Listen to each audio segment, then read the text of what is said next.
Hi ಎಲ್ರಿಗೂ ನಮಸ್ಕಾರ. ವಿದೇಶ ಸಮಾಚಾರದ ಮತ್ತೊಂದು ವಿಡಿಯೋಗೆ ಸ್ವಾಗತ. ಈ ಸೀರೀಸ್ ನ ಹಳೆ ವಿಡಿಯೋನ ನೀವೇನ ನೋಡಿಲ್ಲ ಅಂದ್ರೆ ಪ್ಲೇ ಲಿಸ್ಟ್ ನಲ್ಲಿ ಹಾಕಿರ್ತೀನಿ, ಅಲ್ಲೋಗಿ ನೋಡ್ಕೋಬಹುದು. ಉತ್ತರ ಕೊರಿಯಾ ಚೀನಾದ್ರ ಬಗ್ಗೆನೂ ಮಾಡಿದ್ದೀನಿ, ಅಲ್ಲೋಗಿ ನೋಡ್ಕೋಬಹುದು. ಬನ್ನಿ ಇವತ್ತಿನ ವಿಡಿಯೋನ ಶುರು ಮಾಡೋಣ. ಇವತ್ತಿನ ವಿದೇಶ ಸಮಾಚಾರ ಬಂದು ಜಪಾನ್ ಬಗ್ಗೆ. ಜಪಾನ್ ನಲ್ಲಿ ತುಂಬಾ ಆಸಕ್ತಿಕರ ವಿಷಯಗಳಿವೆ, ಅದರ ಬಗ್ಗೆ ಸ್ವಲ್ಪ ತಿಳ್ಕೊಳ್ತಾ ಹೋಗೋಣ. ಮೊದಲನೇದಾಗಿ ಜಪಾನ್ 4 ಟೆಕ್ಟೋನಿಕ್ ಪ್ಲೇಟ್ಗಳಲ್ಲಿ ಇರೋದ್ರಿಂದ ಇಲ್ಲಿ ವರ್ಷಕ್ಕೆ 1500ಕ್ಕೂ ಹೆಚ್ಚು ಭೂಕಂಪನ ಆಗುತ್ತೆ. ಜಪಾನ್ ನಲ್ಲಿ ಸುಮಾರು 6800ಕ್ಕೂ ಹೆಚ್ಚು ದ್ವೀಪಗಳಿದೆ, ಅಂದ್ರೆ ಐಲ್ಯಾಂಡ್ 6800ಕ್ಕೂ ಹೆಚ್ಚು ಇದೆ. ಜಪಾನ್ ನಲ್ಲಿ ಜನರು ಕ್ರಿಸ್ಮಸ್ ಇವನ್ನ KFC ತಿನ್ನೋದ್ರಿಂದ ಆಚರಿಸಲಾಗುತ್ತದೆ.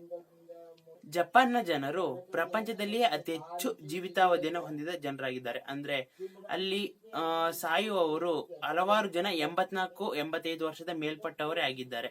ಅದಕ್ಕಿಂತ ಕಡಿಮೆ 50, 60, 40, 30 ವರ್ಷದವರೆಲ್ಲ ತೀರಾ ಕಡಿಮೆ.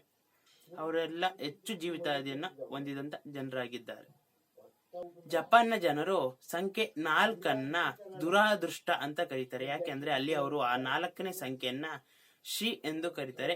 ಶಿ ಅಂದ್ರೆ ಇನ್ನೊಂದು ಪದನೂ ಇದೆ, ಅದು ಸಾವು ಅಂತ. ಸೊ ಹಾಗಾಗಿ ಅಲ್ಲಿನ ಜಪಾನ್ನ ಜನರು 4 ದುರಾದೃಷ್ಟ ಅಥವಾ ಕೆಟ್ಟದಂತ ಪರಿಗಣಿಸುತ್ತಾರೆ. ಜಪಾನ್ ನಲ್ಲಿ ಸುಮಾರು 200ಕ್ಕೂ ಹೆಚ್ಚು ಜ್ವಾಲಾಮುಖಿಗಳಿರೋದ್ರಿಂದ ಅಲ್ಲಿ ಒಂದು 60 ಜ್ವಾಲಾಮುಖಿಗಳು ಸಕ್ರಿಯವಾಗಿದೆ. ಅಂದ್ರೆ ತುಂಬಾ ಸಲ ಜ್ವಾಲಾಮುಖಿಗಳು ಸ್ಫೋಟ ಆಗ್ತಾನೆ ಇರುತ್ತೆ ಜಪಾನ್ ನಲ್ಲಿ. ಮತ್ತೆ ಜಪಾನ್ನ ಅತಿ ಎತ್ತರದ ಶಿಖರ ಬಂದು ಮೌಂಟ್ ಫ್ಯೂಜಿ. ಸೊ ಇದಾಗಿತ್ತು ಇವತ್ತಿನ ವಿಡಿಯೋ. ನಿಮ್ಗೇನಾದ್ರೂ ಈ ಸೀರೀಸ್ ನ ಈ ವಿಡಿಯೋ ಇಷ್ಟ ಆದ್ರೆ ಲೈಕ್ ಮಾಡಿ, ಶೇರ್ ಮಾಡಿ, ಸಬ್ಸ್ಕ್ರೈಬ್ ಮಾಡಿ. Thank you.